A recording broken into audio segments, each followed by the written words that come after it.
दीपोत्सव का वर्णन प्राचीन ग्रंथों में मिलता है। दीपावली से जुड़े कुछ रोचक तथ्य हैं जो इतिहास के पन्नों में अपना विशेष स्थान बना चुके हैं। इस पर्व का अपना ऐतिहासिक महत्व भी है, जिस कारण ये त्योहार किसी खास समूह का न होकर संपूर्ण राष्ट्र का हो गया है। धर्म के दृष्टि से दीपावली के त्योहार का ऐतिहासिक महत्व है। अनेक धर्मग्रंथ दीपावली का ऐतिहासिक महत्व हमें बतलाते हैं। आइए जानते हैं दीपावली से जुड़े धार्मिक तथ्य। तारांकन विष्णु ने 3 पग में तीनों लोकों को नाप लिया।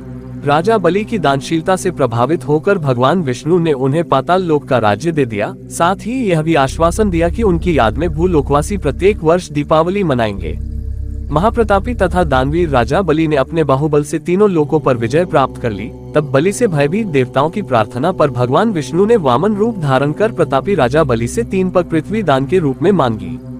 महाप्रतापी राजा बलि ने भगवान विष्णु की चालाकी को समझते हुए भी याचक को निराश नहीं किया और 3 पग पृथ्वी दान में दे दी।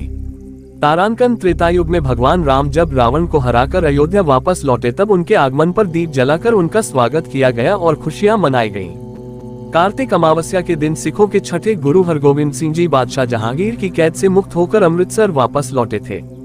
तारांकन बौद्ध धर्म के प्रवर्तक गौतम बुद्ध के समर्थकों एवं अनुयायियों ने 2500 वर्ष पूर्व गौतम बुद्ध के स्वागत में हजारों लाखों दीप जलाकर दीपावली मनाई थी। तारांकन कृष्ण ने अत्याचारी नरकासुर का वध दीपावली के एक दिन पहले चतुर्दशी को किया था। इसी खुशी में अगले दिन अमावस्या को गोकुलवासियों ने दीप जलाकर खुशियां मनाई थी। तारांकन 500 ईसा वर्ष पूर्व की मोहनजोदड़ो सभ्यता के प्राप्त अवशेषों में मिट्टी की एक मूर्ति के अनुसार उस समय भी दीपावली मनाई जाती थी। उस मूर्ति में मातृ देवी के दोनों ओर दीप जलते दिखाई देते हैं। अमृतसर के स्वर्ण मंदिर का निर्माण भी दीपावली के ही दिन शुरू हुआ था। तारांकन जैन धर्म के 24वें तीर्थंकर भगवान महावीर ने भी दीपावली के दिन ही बिहार के पावापुरी में अपना शरीर त्याग दिया। महावीर निर्वाण संवत इसके दूसरे दिन से शुरू होता है, इसलिए अनेक प्रांतों में इसे वर्ष के आरंभ की शुरुआत मानते हैं।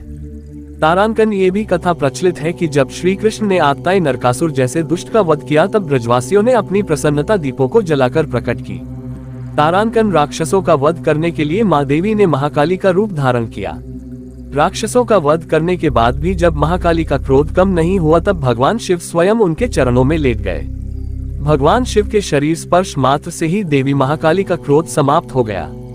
इसी की याद में उनके शांत रूप लक्ष्मी की पूजा की शुरुआत हुई। इसी रात इनके रौद्ररूप काली की पूजा का भी विधान है।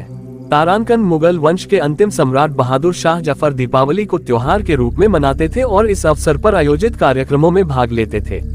तारांकन शाह आलम द्वितीय के समय में समूचे शाही महल को दीपों से सजाया जाता था एवं लाल किले में आयोजित कार्यक्रमों में हिंदू मुसलमान दोनों भाग लेते थे। तारांकन पंजाब में जन्मे स्वामी रामतीर्थ का जन्म व महाप्रयाण दोनों दीपावली के दिन ही हुआ। इन्होंने दीपावली के दिन गंगा तट पर स्नान करते समय ओम कहते हुए समाधि ले ली। तारांकन महर्षि दयानंद ने भारतीय संस्कृति के महान जननायक बनकर दीपावली के दिन अजमेर के निकट अवसान लिया। इन्होंने आर्य समाज की स्थापना की। तारांकन दीन-ए-इलाही के प्रवर्तक मुगल सम्राट अकबर के शासनकाल में दौलत खाने के सामने 40 गज ऊंचे बांस पर एक बड़ा आकाशदीप दीपावली के दिन लटकाया जाता था। बादशाह जहांगीर भी दीपावली धूमधाम से मनाते थे।